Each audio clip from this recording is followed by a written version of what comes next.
Midhiero mar oula koro bembo jodak e gwenge mopogore opogore kamoting'o boma ma Nairobi, gwenge ma Kapuothe, kaunti ma Kisumu e kind gwenge mamoko kaluwore koda koth mamedo goyo gwenge mopogore opogore bende pacho ka. Riwruok mar KMPDU pod nitiere twak ka bende giywak ni sirikal ok osewinjo ywakgi ka bende koro gidwa mondo mi sirikal ochop kare winjruok mane gibedo godo kotenore koda dok e tich kaachiel koda chulo lakteche maraga kata mano mago lakteche mag interns. Nyakoromogi warang'ane moko weche ma bende wamiyo pek odhiambo ma kawuono. Iga ka iga wadar ding'wen pok naneno. Chakre 63 nyaka sani an pok aneno pi bilano. Sirikal owitowa nikech ka wan jopiny to wachulo osuru. Ang'o mono sirikal biro mondo konywa. Jopiny e kuonde dak mopogore kale midhiero mathoth mag oula ka koth pod biro medo chwe e pacho ka. Gikone to winjruok obedie mar duoko chenro mag somo e yo makare e mbalariany ma Moi. We said we have done. It remains on the part of the government to commend what we have not done. And then we know what we have not done so that we do. But we were ready and willing and we returned everything that we are supposed to do. Kanisa mar jokopere ochung' matek ni giseduoko pesa mane jatend piny William Ruto chiwo e bade ma Soweto mayudore kar dak ma Kayole.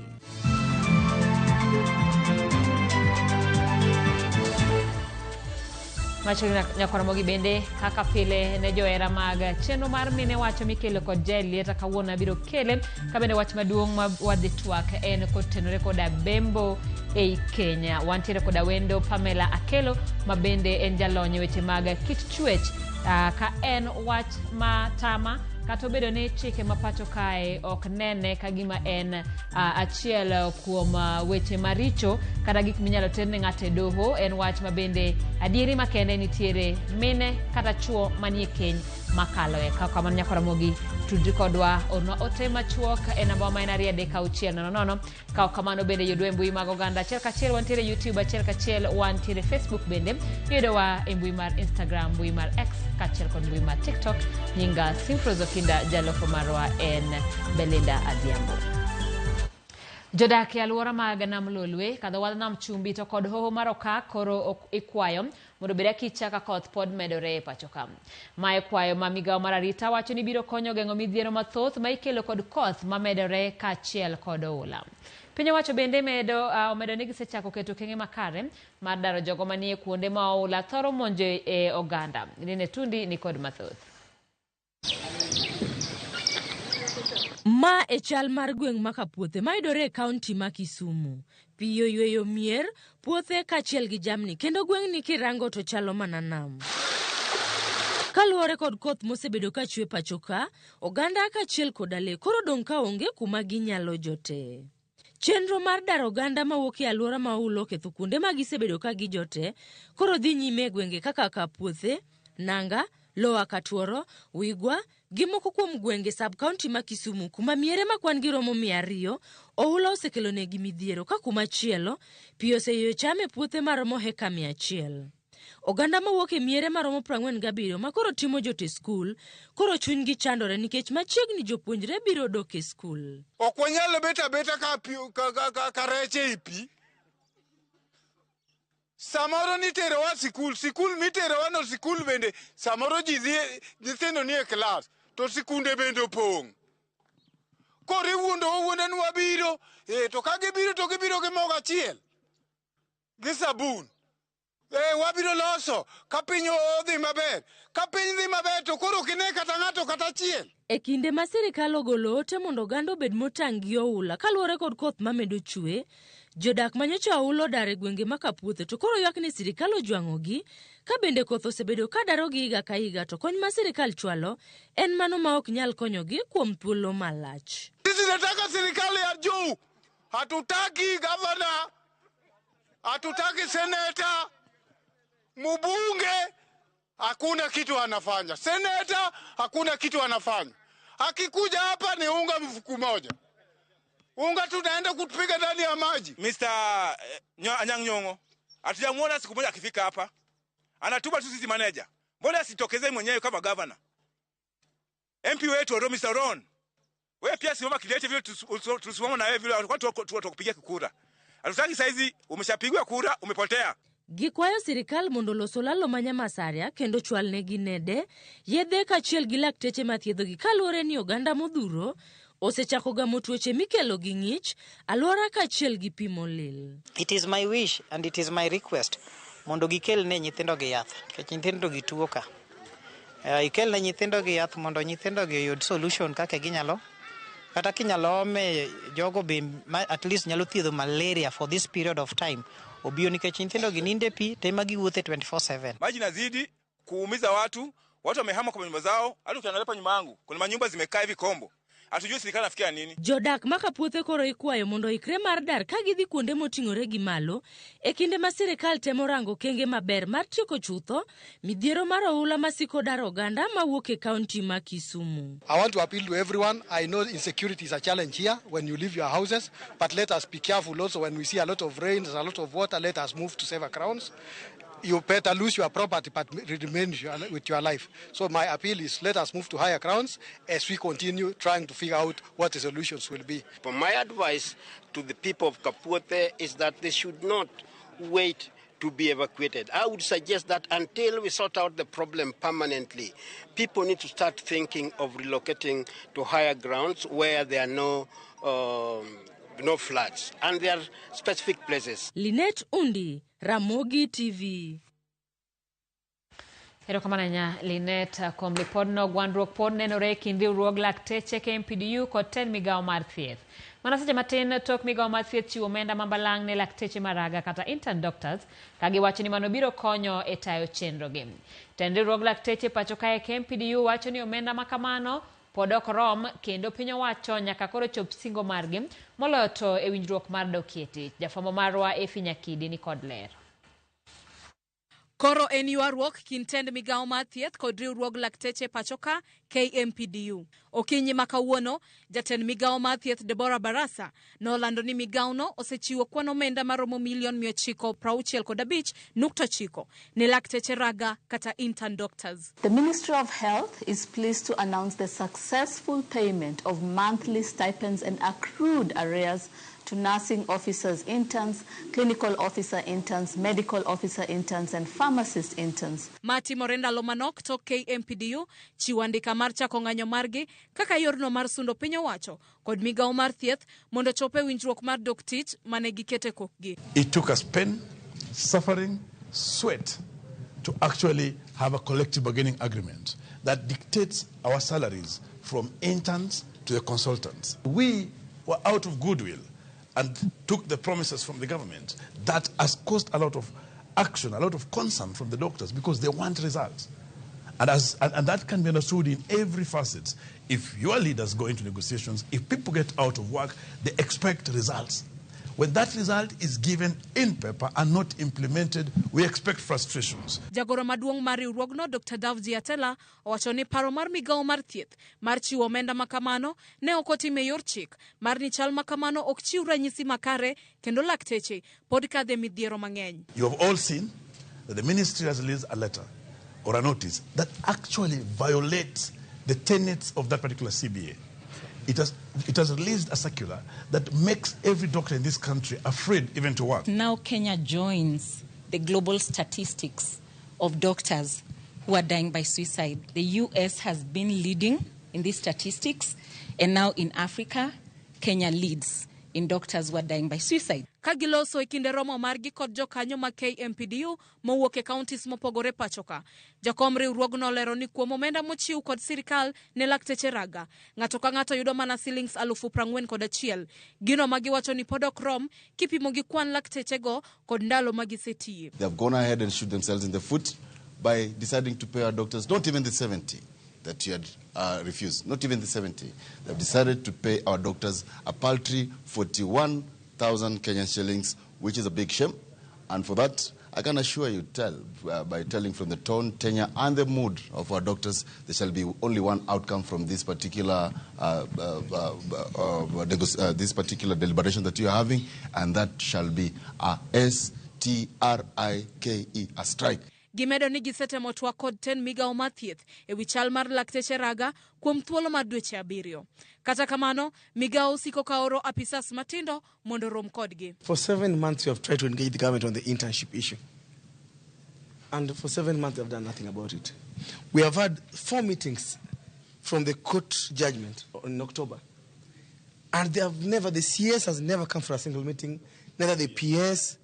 They only send very junior officers who come to tell us that their hands are tied, they're waiting for direction from above. Jokanyo ma KMPDU nyaka sani pod medo chiwo pachgi kendo lalore e wi weche mopogore ma giwacho ni nyaka tend riwruogno rangi kapok gichopo winjruok mar chako ng'anyo ayanga. Efinya Kidi, Ramogi TV, Nairobi. Gikone chenro mag mbalariany ma Moi dhi chako dok e wang'e tok jotich mag mbalariany nochuoko gie winjruok mar dok e tich. Kane otelie romo manonyuolo winjruok ma kama, jatend migao mar somo Julius Migos Ogamba wacho ni geno mare en winjruok ma kamano koro dhi tieko ng'anyo mar dweche buora masani othiro chenro mag somo e skundeno. Ogamba bende osingo ni sirikal biro wuotho kanyachiel kod mbalarianyno kendo neno ni chenro mage odok e wang'e. Gikone to ler koro mienjo ne mbalariany ma Moi ma kuom thuolo malach osebedo ga chiedh nade makoni kod kocha kamoting'o nok mar omenda. Gino manomiyo mbalariany no chiwo lor kendo chungo chenro duto mag mbalariany no kod alwora mare. Riwruoge mag jotij mbalariany no kamoting'o WASU, KUSU, KUDHEHIA kin mamoko kawuono donje winjruok kod sirikal mar neno ni gidokie tich kaka okang' mokwongo mar chiro tat somono mang'ikruok mage osebedo guonyo e ngima jopuonjre kod jokanyo mamoko. Kane otelie nyasi mar goyo kogno e winjruok ma kamano, jatend migao mar somo Julius Migos Ogamba odwoko erokamano ne riwruoge mag jotije mbalariany no kod sirikal gi jokanyo mamoko kuom riwo wigi kaachiel kendo yie mar dok e tich. Ojiwo tend mbalariany no mondo nonre matut kendo kik gichak giyudre bugo mar gope masani onuro mbalariany no. E wi omenda ma sirikal oro ne mbalariany ma pachoka masani medo mana duono, Ogamba jotend mbalariany mag sirikal duto e pachoka mar mondo mi ochuog yore manyien mag manyo omenda mabiro neno ni mbalariany go ochungi wegi e thuolo mochwere. Mbalariany ma Moi nolor tarik 3 dwe mar 10 higani kaluwore kod ng'anyo ma kinde ka kinde mag jopuonjre e wi ng'anyo mag jotich. Jotije Moi bando tend mbalariany no gowi maromo bilion 11. Jatend bura mar Wiper Kalonzo Musyoka koro seyo sirikal kuom bedo gi lwede tulo mane omuoche kinde iko moro Limuru tich ang'wen jumani kod wach jogo ma ok oyangore teko jaod bura machon ma Limuru Peter Mwathi. Kalonzo koro kwayo gai mar obila Douglas Kanja mondo chung' motegno e wuoyo oko kwetho bila masiko ka teko jo Kenya. To kaka Joyce Oduor lero, Peter Mwathi jaod bura machon ma Limuru bende olero kaka ne oteke e kinde mane otemo reso ngimane kowuok kama tulo nomuoche. Ndalo ariyo kende bang' tulo muoche kinde iko mar Erastus Nduati e gwenge mag Limuru e kaunti ma Kiambu, jaod bura machon ma Limuru Peter Mwathi owuok oko ayanga mar pimo gigo mane otimore e kinde iko no kendo lero kaka jogo mochichni gi nobila noteke en kaachiel kod MCA ma gwengego e kinde mane gitemo ringo mondo gires ngimagi. Mwathi wacho ni bang' tony kowuok kama tulono ne omuoche ne giluongo taksi mondo okonygi e reso ngimagi. Kata kamano, ondamo machuok kende ema nyamburko 2 kido mar Subaru ne ochungogi e wang' apaya kendo kanyo ema ne otekgi. There are 2 Subarus. One black came in front. One green was at the back. When they took us into the first vehicle, a few meters, like 100, they stopped again. Both of them very close range, and they pulled him out into the rear car. And then a guy came from behind and I was sandwiched. Jaod bura machon no ma Limuru wacho ni jogo mane oteke ne umo wengegi kendo ne okonyal ng'eyo ni gin jok mage. These guys who are inside the Subaru, all of them, including the driver, are hooded. They have a mask, and they have, one had a cape and the others had I think baklava. One of the things I was told is lazima utati. Kata kamano, Mwathi wacho ni kaluore kod kaka ne giringo gi nyamburko maonge number plate kod bunde mane jogo nitiere godo ne ong'eyo ni gin obila ema oteke. Later they told me usiangalie kando, uangalie mbele. Is only when they asked unaona hii ni nini? Na pande hiyo ingine ni nini?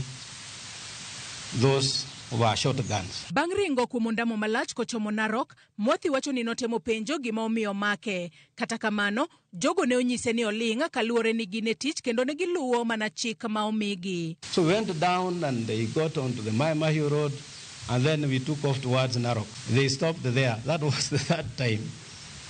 And said, hapa ndio mwisho. So I didn't know whether ni mwisho ya safari ama ni mwisho yangu. So I asked, mulikuwa mnataka nifanye aje? Because mimi sijaongea kitu mbaya. Mkiangalia vile niliongea pale kwa mazishi, nyamaza. Mwathi lero ni bang' mano ne giloko route mar kama ne gidhiye, to kanyo ema luoro kod koyo ne odonjone ni inyalo nege. Kata kamano, ne oweyo thuolo e chuny otieno. And then they said, unajua tunaweza kukua. Now, when they said this, and I knew that road goes towards Ngong Forest, I knew my life is over.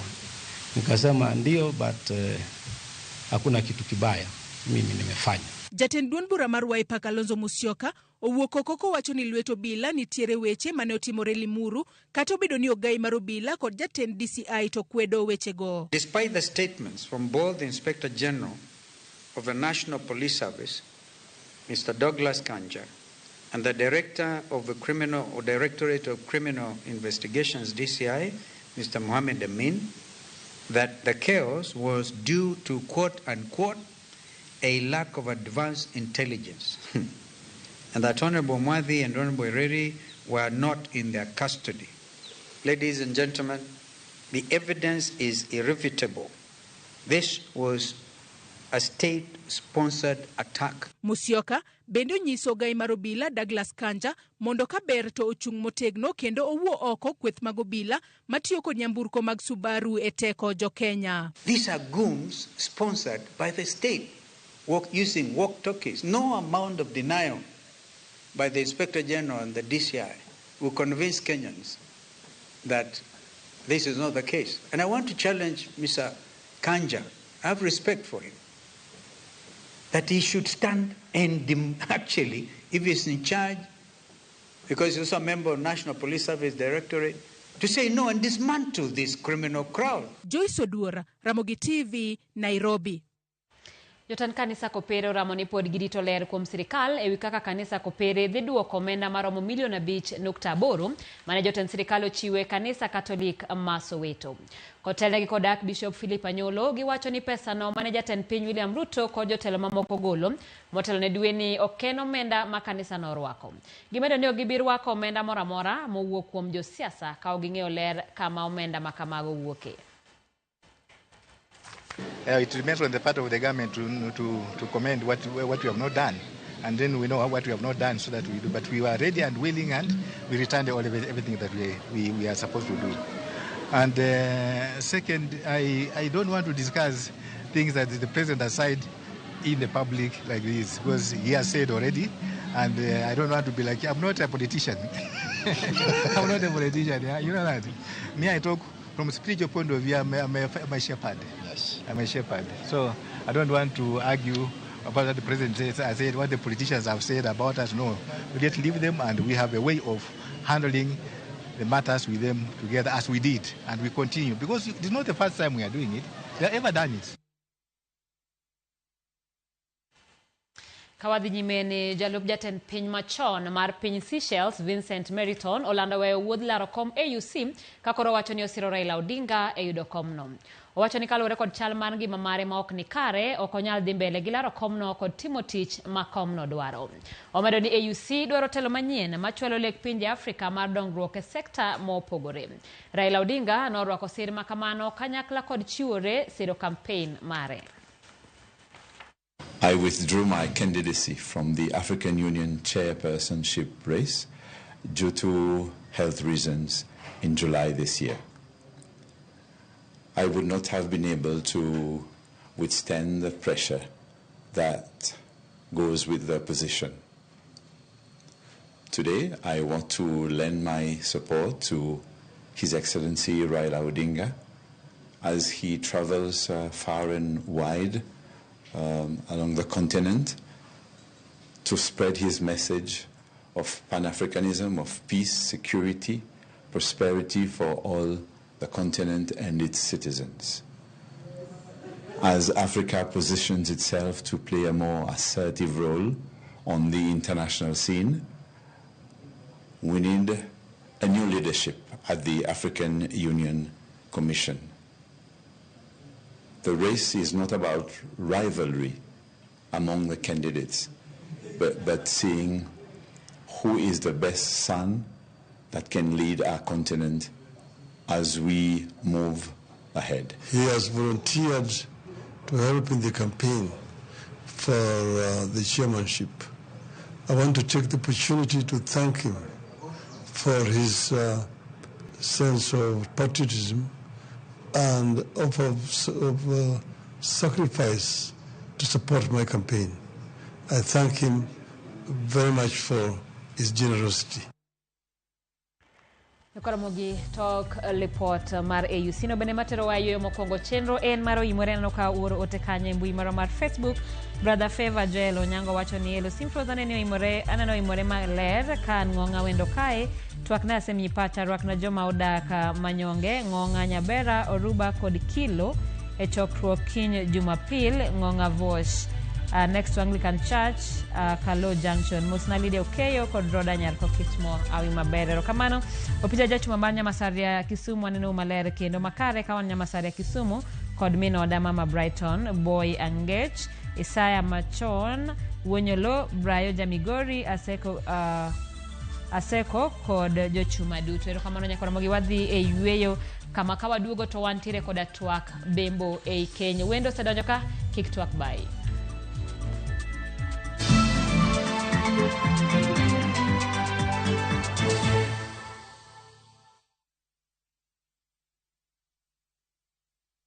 Virtual games za Shabiki zina make millionaires daily. Cheza JetX on Shabiki.com, launch JetX yako and fly to the highest multiplier na make millions in seconds.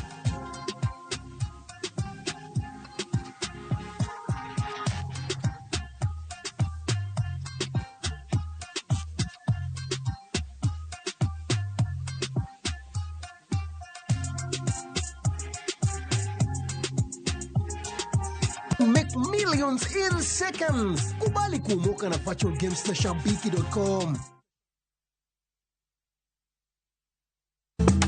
You from what you say from? Why you gonna act like you know no from? Bajuang Jumani and achiel kachiel echiro mar thum dag mor sa ang'wene wange achiel kachiel wantiere koda jongolo mopogore opogore namba achiel wadhi bedo koda Rojo tuvuke boda twende kule bado na kesha nigombio mimi nafuzia wadhi bedo koda NOT kod Mutra 254 kopogore gi mano bende Smackers dance crew ema koro dhi tell you ayo not stopping me from making money and of course on the 1 and 2s wadhi bedo koda achiel kachiel DJ Noel.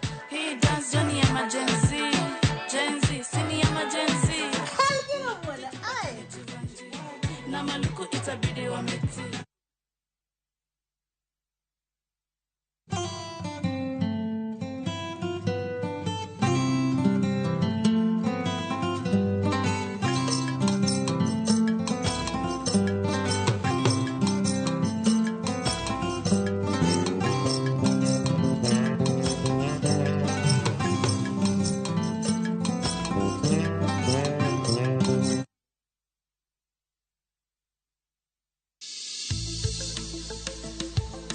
Gimawa en gima duong' moloyo. Onego beni wang'eyo kaka wadak, korka chiemo, exercise, nindo maber. Wakelo ni achiel kachiel lakteche man gi lony mar arieya e weche ngima dhano. Kik wa discriminate ne joma nigi ndulume to tikwa pandgi to ng'eyo en teko to kodok korka ngima mar del bedo gi ng'eyo nyalo kelo lokruok maduong'. Wacho ni kendo Ruth pile ni e penj laktar kaindi chiemo watiyo godo mondo wageng tuoche. Wabiro wuoyo gi ji e yo mabiro mulo chunyi kendo miyo pachi yawre. Obwongo gi del gin ga gigo motimre nade moriwore. Koro gimipidho obwongo mari luwore gi gino mipidho dendi. Riwri kod Ruth Otieno e penj laktar wuok tich nyaka tich abich saa 12 odhiambo mane Ramogi TV. Penj laktar, ngima en mwandu.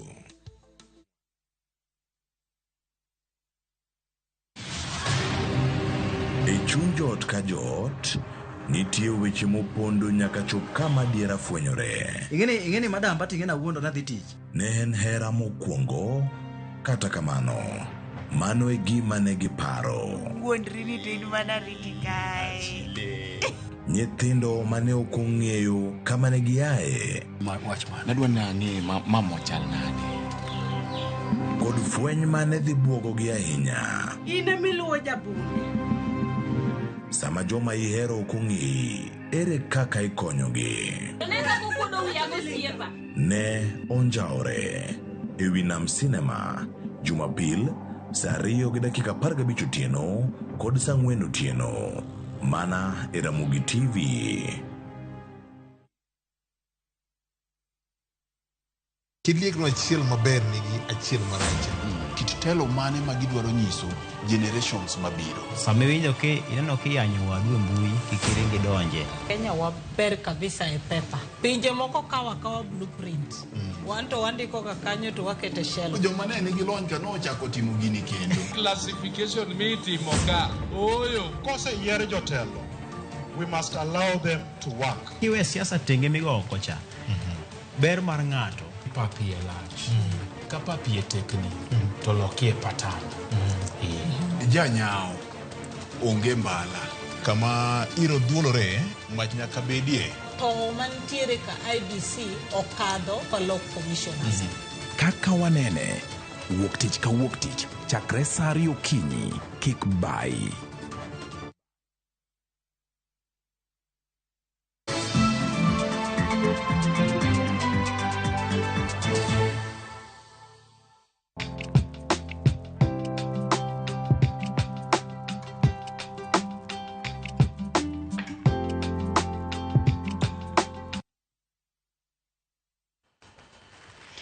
Nyakoromogi machiegni e chenro mar mine wacho mana kana singo elo jaelieta kawuono antiere koda wendo kapok amiyo wendo thuolo mar mondo mi oler ni en ng'ato timang'o adwani mondo mi alene joma kia wantiere e ndalo 16 mag weche mag kedo kod lwenje mag kit chwech kata 16 days of GBV ne jogo mong'eye kamano kabende e thuolo ni irango kaka inyalo kedi koda weche mabende otenore koda lwenje mag kit chwech kamoting'o nyange mar joma nyiri kamoting'o lwenje mane yudi kamoting'o bembo. Omiyo kawuono wadawuoyo kotenore koda achiel kuom weche makamago ma en bembo ei Kenya. Tachiel gima bende kata gima duong' mosemiyo wachni en wach matama en kaluwore ni chike mapacho ka poko yango bembo ei Kenya kaka tim maundu kendo onge chik makumo wach makamano. Omiyo en gima jokanyo kama oting'o jogo makedo ne ratich oganda osebedo kago lweny mar mondo mione ni piny Kenya obed achiel kuom pinjego makumo bembo ei Kenya kaluwore ni mana kaka bembo mamoko orocho kit ngima mar dhano. Adwani mondo mi arwak wendo machiegni studio to adwani mondo ichak mana fulo nyingi kamiaye nikech kana keto posta mara e mbui mar Facebook to thoth ji nowacho ni wachalre. Adwani mondo ichak gi fulori gi tich mitimo kaito wadhi nyime. Erokamano ahinya. Akaw thuolo ni mondo agoni erokamano maduong' kuom luonga mondo abed kawuono e twak mar wuoyo gi ogandawa. Nyinga Pamela Awino Akelo, an nyar Homa Bay County to an min Siaya. Atiyo ne sirkal, an mama japuonj, sani atiyo kaka director mar education. Erokamano ahinya Pamela Akelo. Mana ka wadonje wach mar bembo ei Kenya. Inyalo mana nyiso wane gik moko, ang'eyo nitie gik matimore mondo ing'e ni koro ma en bembo nikech sama ng'ato dhi katedo to nitiere weche ma wang'eyo ni gin gik mochuno ma koro oyang ne nyako tim. Kata kamano ere pogruok mar ng'eyo ni ma oyangi ni onego timre gi sama koro iluonge ni bembo. Erokamano.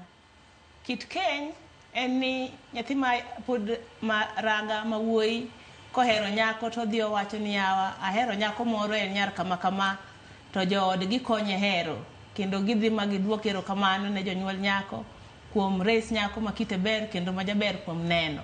Mae wendo ni makikelo dalau to in number 1 defender mare, in en number 1 protector mare nikech obiro ka nikech hera.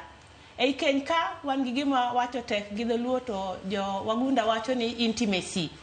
Ng'at ma in go intimate en mihero kibet bute en ng'at ma kata komuli to mulendo ok hinyi.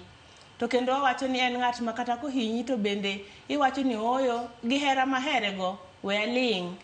Miyo bembo ei keny bet gi matek wacho nikech chieng' ma koro goli officially gi jonyuolni e kanisa ma kanisa bende puodhi ni ibiro we jonyuolni tidhi padri kuom ja osiepni madhi bet jaodini. Achiel kuom responsibilities midhi timo en conjugal.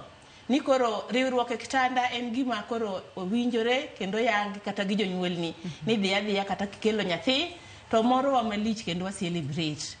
Lakini en gimitimo ei hera. Ng'at mihero ok ibambi. To nitie bembo ei keny nikech joma chuo ing'eni madala gi kae modake, kae moike bieche kendo kowuoyo to thuon. To kendo en gi support mar ji mang'eny ka. Ma kowacho ni rach ti rach be ji biro winje. Ere kaka ng'ato ng'eyo ni ma to koro kalo winjruok mane wabedogo ma koro bembo? Samoro kaka wan joma mine opuonjwa ni kidhi ka tedo titerori mos. Iterori mos pile pile to en to idho malo. Samoro kobiro to dwa chamo ring'o to ring'o ni be ne ok okelo. To ipoko padi. To samo padi ni be koro ichwanyori kode hera cha odok piny. To kendo ka koro udhi kor ka chiena to kendo ka koro dwa chako wuoyo kodi to chunyi be ok mor gi wachni. Koro ochuni ni mondo iriwri kode ubedi achiel. Ma kata ok idwar kata idwaro to biro chuni ma chunyi ok oyie be ok iwuo. To be samoro nyalo kata padi kaponi idwa tamori. Wawacho ni mano koro bembo.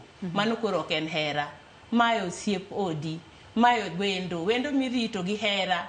Omiyo ka mama oneno ka koro kalo kanyo kar hera to en gi thuolo mar dhi donjo ka polis mondo wachno oketh ratiche. Oketh ratiche en bura mayalo tek. Nikech jonyuol ni nomi thuolo mondo idhi dag kode mondo ubed gimoro achiel kaka ng'ato gi jaode kendo unyuol nyithindo. To ok unyuol nyithindo ka ok ubet kode achiel. To moko bende usenyuolo. To ere kaka kawuono koro kendo bet bembo. En ni chieng' cha to ne umor, ne un intimate. Kendo konyisi gimoro tiwinjo piyo piyo. Kata kong'wenyi tiwacho ni ang'wenya mna nikech ohera. Kata kopadi to ok iwinj lit. To chieng' ma koro kopadi tiwinjo lit to mano koro kalo laini. Mano koro endo o violate right ni. Erokamano. To ere kaka sami sefwenyo ni makoro bembo bedo ni sani ok nyal kume kaluwore ni chike mapacho ka ok oyange kaka ketho ratiro mar ng'ato. Ere okang' ma ng'ato nyalo kawo? Wan gi human rights activists bende makonyo mine. Ma kiripot to ginyalo kawo case by case to ging'iyo kaka nochakore nikech udak kanyo pile pile. Bende uriworu e kitanda pile pile. To be ok ochuno ni gini timore pile pile. To nitie maka koro kalo kama ndiki kama koro ok imorgo. To koro idhi report to jogi biro penji magi kawo case ni magi teri mos mondo ging'e adieri ni kanye mondo koro gikaw ne atua kiko chako goyi kendo. Kaka un joma tiyo weche mag lony mag kedo gi weche machalo kamagi. Bura busebedo koyure be nitiere mine kata wuone nikech samoro wuone emibambo. Aparo ni kiko bed ni joma mine ma ibambo kinde duto inyalo lero na mano. Kata kamano aparo nitiere samoro joma wuone ma samoro bende nie keny to gineno kagima gimbe ibambo gi. Ginyalo bedo buche matin ben in inyalo lero na ni kwan ji adi ma bende samoro yudo machal kamagi. Erokamano. Wasewinjo kendo wasewinjo mang'eny ni joma wuone bende ibambo gi joma mine. Lakini kaka kiti chwech ok yot mondo ng'ama mama obamb dichuo nikech kako chweye. Nyasaye no chwe dichuo mopogore gi dhako. Ma gima kelo pogruok e kind female gi male ma en dichuo ema nyalo timo gi thuon. Mama ok nyal timo gima kamano gi thuon. Omiyo mama nyalo wuoyo kode yo manyiso na heri kendo da her bet kodi achiel. To mondo chune to ok do chune nikech ok obi ikore mondo tim tijno.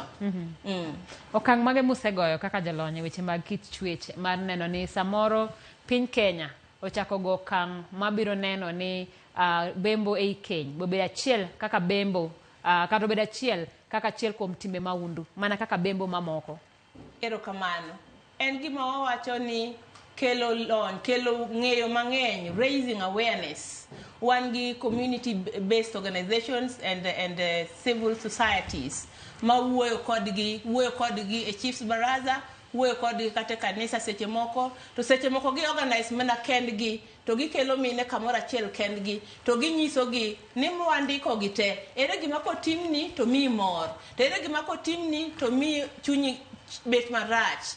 Kapo ni en mul moro komuli tiwinjo kimor, igo tik, to nitie mul moro ma komuli go tiwinjo kichwanyori tiketo X, kae to ging'e ni e list ni, magigo X ni, magi ok gidwar, kod nyiso chuo bende. Nineno magi ema joma mine ok ohero, ma kitimone to chwanyore. Hera to heri ndi, in wuon nyithinde, kumadhie bende onge, lakini mule mos, mogo tik gi, to miyo bet mamor. Kimule mos to mor. Kata king'wenye matin to bendo mor ni jahera ne mang'wenye, gihera in love. Penjo na en ni ere kaka inyalo go report mar bembo ei keny, tichak iduogo e odni. Kata ere kaka wuoth bedo tok ka jaodi oseng'eyo ni nisetere e riwruok mar joma mine, kendo ifulo ni ma timore. Ere kaka iduoge kata ere kaka uneno ni wach ni ok oduogo ketho keny ni chutho? Erokamano. Wan gi jok machiwo psychosocial support mondo koro baba ni koseng'eye tiloso kode kapok gini okethore, nikech wan be ok dwa gomb ni mondo waketh keny mar ng'ato. Keny mar ji ariyo ok onego wakethi, nikech bug Nyasaye bende otamore. Koro wang'e ni kodhi odonjo ma bwana ma iye jawang' ni iye wang' to koro wang' ni ture, koro ikete bathe ma en bende kansle mondo nyise ni kata kowacho gini en mano dwa ni mondo udag gi mor. Koling to ubiro dak ndalo mang'eny, to in timor to en to ok omor. Odwa ni en bende kaka imor ni in bende mor. Gik mamoro jaodi gin achiel ariyo nyaka par. Gik machwanyo jaodi gin achiel ariyo adek nyaka par. Koro gik machwanye gi baba we, to gik mamore gi in bende tim, mondo udag gi hera e kindu, mondo unyis nyithindo hera, mondo ugwedh nyithindu, mondo mama be onyis nyithindo ni baba ni en ng'at ma important e ngimau. Baba ema nyalo gwedho nyathi, mama ok gwedh nyathi. Omiyo mama nyaka treat baba maber ka nyithindo neno, kato nyithindo bende respecte, ka hera bete ot. E kind nyithindo gi mama, kendo kind nyithindo gi baba, ok nyithindo gi mama kende. Aparo ni e penjo maduong' bende maneno ka ji penjo kanyo, kata joma chuo mose wuoyo kama nakete e mbui marwa wacho ni sama ni ei keny kae bende nitiere kwayo, nikech gin ging'eyo ni kisedonje keny to koro en mana kaka pile. Koro ema nyise ma koro giwacho ni samoro ka ng'ato ok okwayo, to ng'ama miyo neno ka en bembo, to ng'ama dichuo samoro neno ni mara tiro mara. Erokamano. E marriage counseling kapok otim arus, to gigi wacho maler ni nyaka ichak nyiso hera gokinyi kodhiambo pok ochopo. Nyaka inyise ni min mse kawuono to lawi ni oromi, lawi ni to tinde dwa tiyo nega nyiew ni machielo. Notwang'e kanye, ne en pesa di, amiyi pesa di ng'adi yadi mondo water ka fundi chako goli maber kama. Kotedo kuon, to wacho ni to kuon ni to kawuono dung' mach. Ta chiela ma kawuono, chiedo ma kawuono kende, kit chiedo ni mora. Miyo chuny ng'ama mama bende mor, to kare wuon mse bo ohero mana gik matimo gi kama. Koro mor gi wuon mse. Ka wang' ochopo godhiambo, to wacho ni to mon mse, karise mana biro misetieko luoko, misetedo, miseluoko, to perfume mikalo go kano. Perfume no nyisa mondo ibe anyiew ni mondo igoye pile pile. Ineno ka chuny mama yaore gi jaode, nikech nyise weche mamit ne winjo. Koro kata ka wang' gichopo kocha ni gidwa bete achiel, to tich bet mayot, ok en dhao, en mana hera. Peter Otieno wacho kae ni wuoye gi mine matiyo gi wach makamano mar mondo mi gikum go ng'ama dichuo kokoso negi. Erokamano. Ang'e ni mine seche moko chunygi bet marach, ka koro gineno nokosnegi to wacho ni an bende koro kabinyise hera. Nikech odwa ni mondo olos richo gi richo. Richo ok los richo. Kochwanyi, ok chwanyi, in bende kik ichwanye. In koro los richo gi ber. In koro yude kaka ditere mondo udhi e kanisa kode kamoro achiel, kata ka pile pile en to drop un gi nyithinde kanisa to en to dok ot. Ni wuon mse ahero ka wuotho kodi, to kendo ka wan kodi to nyithindo gi ok chanda kanisa. Kawuono wadhi e kanisa. Ting'e maber ni nochwanyi en bende ng'eyo. To wuon to min mse ni kare wiye wilga kaka na dieme cha. Kendo pod wacho mana wuoth kode. Ing'e ni duoko chunye chien mondo wach ni nyako ni kare nyar dak, we ahere. Erokamano ahinya. Kamana ka watieko, ang'o ma diher e kinde wantiere e kind ndalo 16 mag kedo kod lwenje mag kit chwech. Ere lokruok ma diher mondo jokel e udi nikech ng'enyne kata berne mar wach kama en tieke oko mar doho. Ang'o ma lokruok mane machuo koda mine mantiere i keny onego loki ahinya kotenore koda weche mag korka chiena. Weche mag korka chiena gin weche manyalo loso bende nyalo ketho. Koro wawacho ni e ndalo 16 mag gender activism chakore tarik 25 mar Novemba nyaka tarik 10 mar Desemba. Weche ma wawacho gin weche majiwo chuny. Jiwo chuny mine to kendo jiwo chuny chuo. Kata jiwo nyithindo manyiri to wanyisogi ni gijiw nyaka nyithindo ma yawuoyi. Kendo tinde to wanyiso nyaka nyithindo ma yawuoyi mondo jiw nyithindo manyiri. Nikech gimoro ka kuom nyathi ma wuoyi kadhi kuom nyathi ma nyako to kendo gikawo serious. Mondo ging'e ni nyithindo manyiri gin vulnerable molo machuo. Joma mine bende gin vulnerable molo joma chuo. Nitie gima iluongo ni triple threat. Triple threat and defilement or bembo mag nyithindo manyiri kata mana mine. Niko bambo nyathi manyako kata mama to nyalo yudo ayaki to bendo nyalo yudo ich. Ka en nyathi ma dhi skul to bendo dhi drop out nikech en gi ich. Koro safa nyadi dek molo nyathi ma wuoyi. Koro wacho ni nyithindo manyiri gi ok ni wadwa ketho gi, ok wadwa ni gikethre, to wadwa ni mondo ji te ong'e ni mondo tergi maber, ritgi kaka tong'. Wacho ni gin jok miluongo ni welo.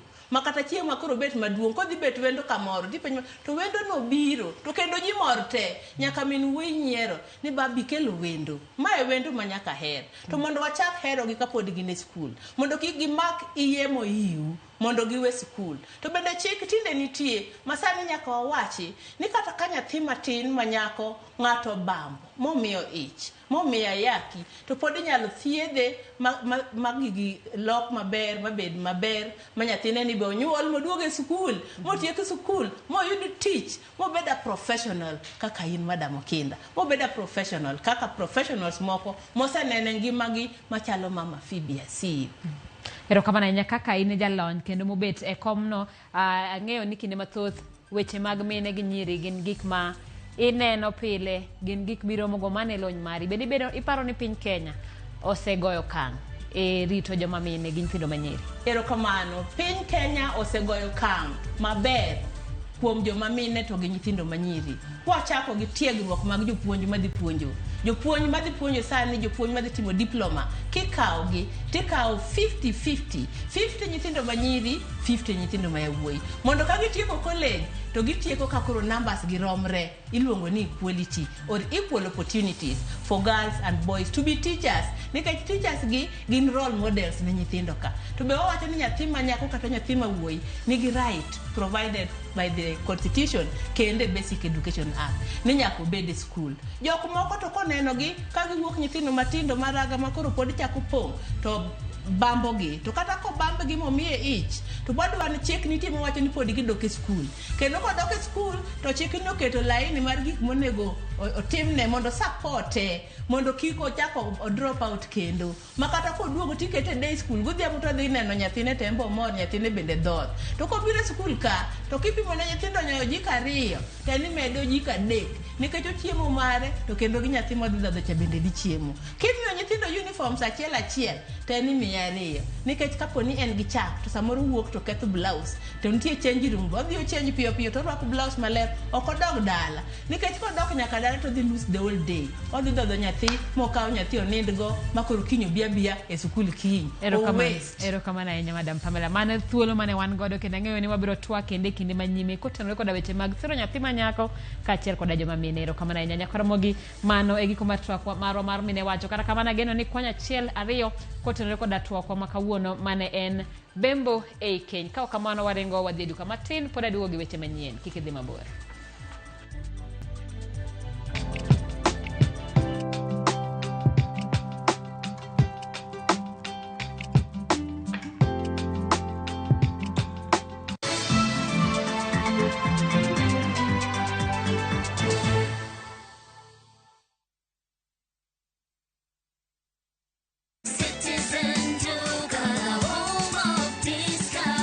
This week, Citizen Duka and Quickmart are bringing you an amazing deal on grocery shopping with Mama Soko. Enjoy skuma and spinach at just 20 shillings each, carrot at 99 shillings per kg, and onions at 69 shillings per kg. It's super easy. Just dial *487*5#. Choose what you need, make your payment, and get a message to pick up your order at any Quickmart supermarket near you. Fresh produce, great prices, and no hassle. Shop Mama Soko today with Citizen Duka. Citizen Duka, the home of discount.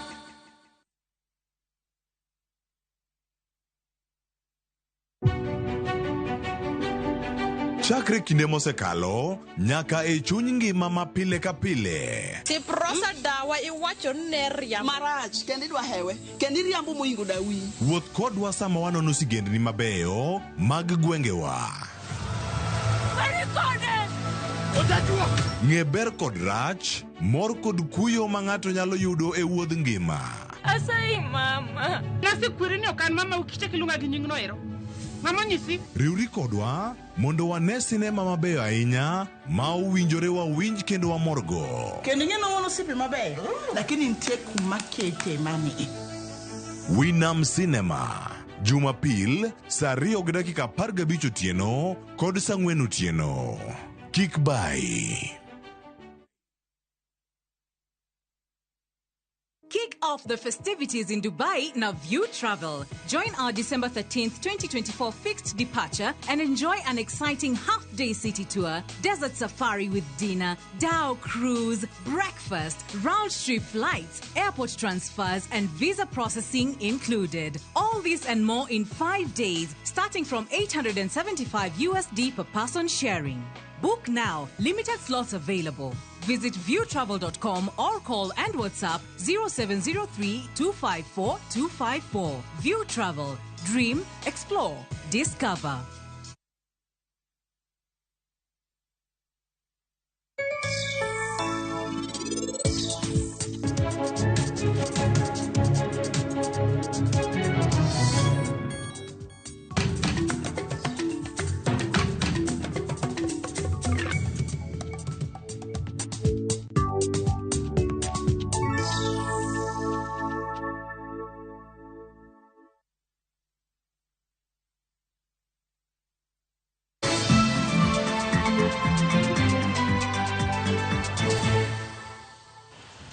Machiegni kendo nyaka Ramogi en higni 3 nyaka ne wang' jowi mar Ramogi TV chak momo yamo kaka achiel kuom TV mag kambi mar Royal Media Services malendo kod dhok mar oganda. Kokalo chenro mage, Ramogi TV osekelo lokruok buora kuom oganda mawuok Kisumu nyaka Mombasa. Otieno ma kawuono wamiyi picha kaka Ramogi TV osemulo ngima jopiny e counties mathoth. Millicent Adhiambo nigi mathoth. Welcome to the new Ramogi. Higni 3 mosekalo, Ramogi TV mane ochaki mondo golo foke jopiny omigi puonj kendo moro oganda kokalo e dhogo oganda Luo. Kawuono lokruoge mabeyogo inyalo winji kendo siem kuonde maboyo kod alwora magwa. E kaunti ma Kisumu, chenro mag ojende kaka thum Dagmor, kanyakla kod ngoma owake osebedo kar mula ne ojende kendo chiero kido kaachiel kod tim ka gifwenyo godo kit thumbe Luo ka gisumore paro kendo chamo nyadhi mar kit oganda. Ramogi e television maber mapuonjo oganda Luowa nyaka nodonji waneno dongruok mage nikech kata sani shida mar pi matimo kamoro amora kani iyudo ka gikava e piyo piyo to chopo to jotendwa yudo to choponwa kaka piyo.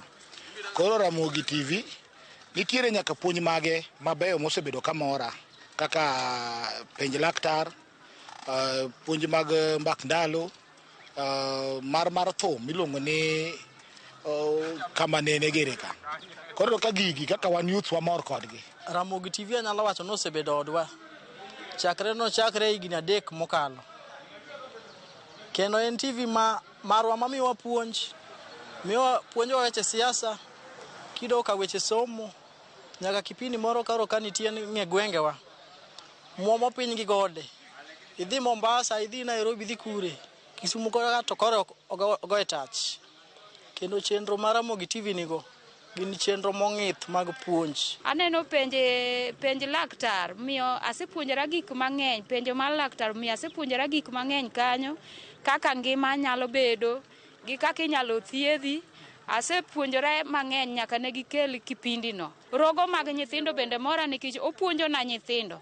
Nyithindo ng'iyo taneno ka nyithindo winjo gik mang'eny ahinya. Koro amor gi Ramogi mang'eny. E kaunti ma Homa Bay, Ramogi TV osebedo gir tich makelo puonj kendo jiwo tiegruok makare katiyo kod dholuo mar miyo weche mopondo yudore mayot kendo minyal pim e kind oganda monywando nyaka jogo ma ikgi oniang' ma dhok mamoko nyalo gwenyo. Gikelo ga jolony e studio mapuonjo weche mag pur kendo gohala. Miyo mijinga ahinya, miyo kata miyo kata mana jodongo ma ok winji dhok mamoko winjo gi dholuo kabisa. Omiyo wa freedom, joma nok nyal winjo kisungu, ok nyal understand gik moko. Sani keto Ramogi TV neno news maber kabisa, ielewa. Amor gi Ramogi TV nyaka koro chakre higa adek.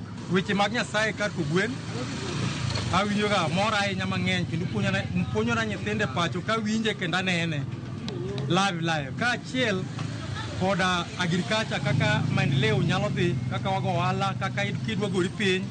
Ramogi TV mjiwi.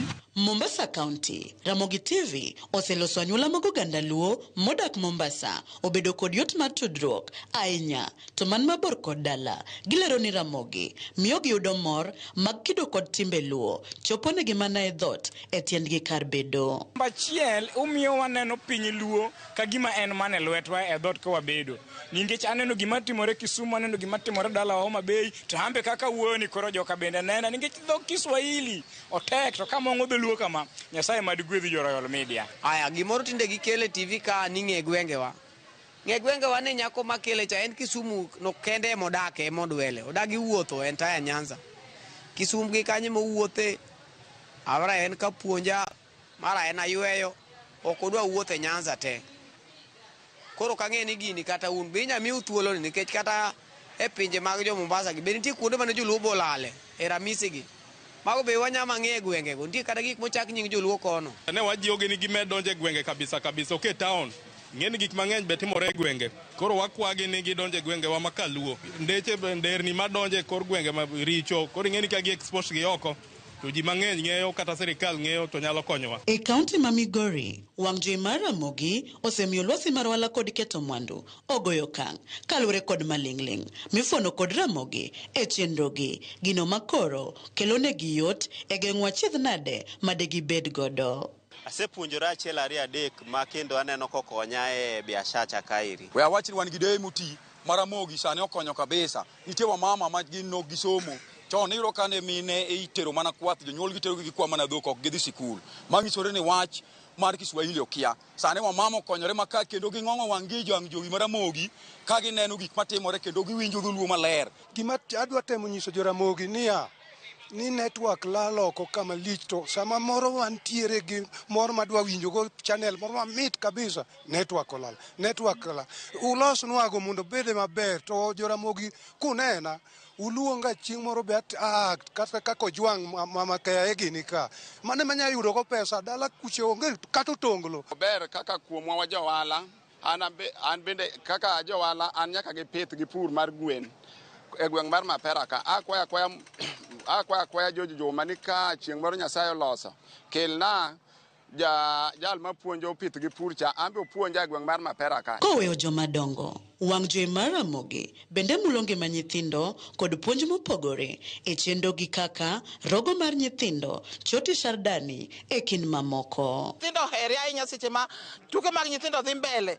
Nyithindo ok nyal kata timo gimoro amora, nyithindo dhi e Ramogi, gidhi neno tuke matimore e Ramogi. Omiyo an amor gi Ramogi, omiyo akwayo jo Ramogi ni mondo gidonje ya ero mondo gikelnwa gigo eko mondo wan bende wane wang' gi wang' mondo wabedie TV go eko. Ramogi TV yango nyasi margi mar higni 3 yamo, joneno duto e Kenya onyiso mor margi ne thuolo magiyudo mayango kido kod tim ka ikeyo negi weche e dhoudi kendo lombogi ka gidhi nyime.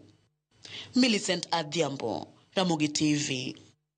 Erokamano Nyamilicent kuom lipodno kendo janeno erokamano kuom ote michiwo kaka Ramogi TV waduoko erokamano kendo wabiro neno ni moko kuom paro muchiwo bende warango maber ahinya kotenore koda donjo kendo sikore ei gwenge mamoko mani Kaluo gi gwenge mabende nitiere pachoka. Kawadhi nyime ni tielo mogik mar jomani ma Safaricom sambaza furaha ochakore boma ma Kisii kama kambi ma Safaricom oyawo duka manyien e chuny boma ma Kisii.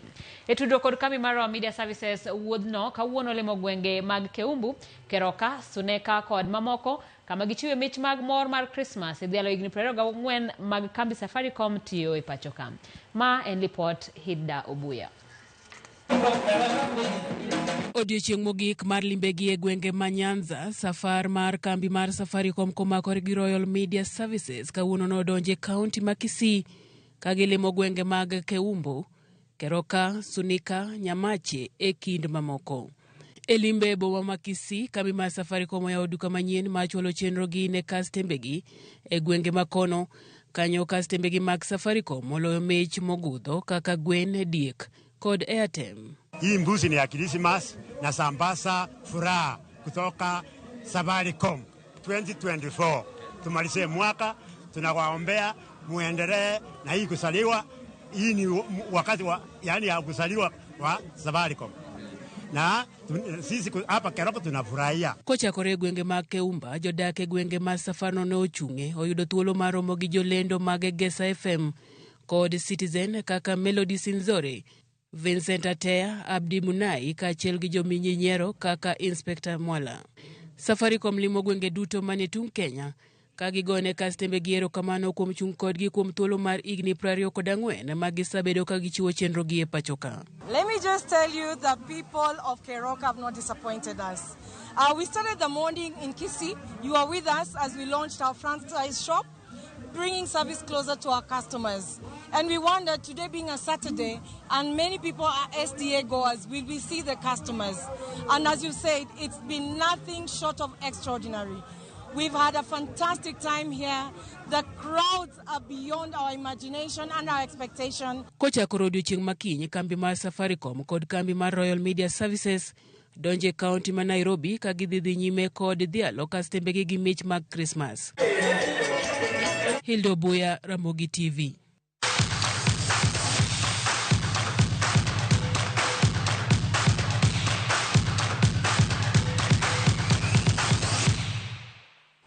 E paw tuke ni tim mar Unyanga FC wuok joloch e opich adhula mar Jacob Matunga Memorial Cup e tielo mar 2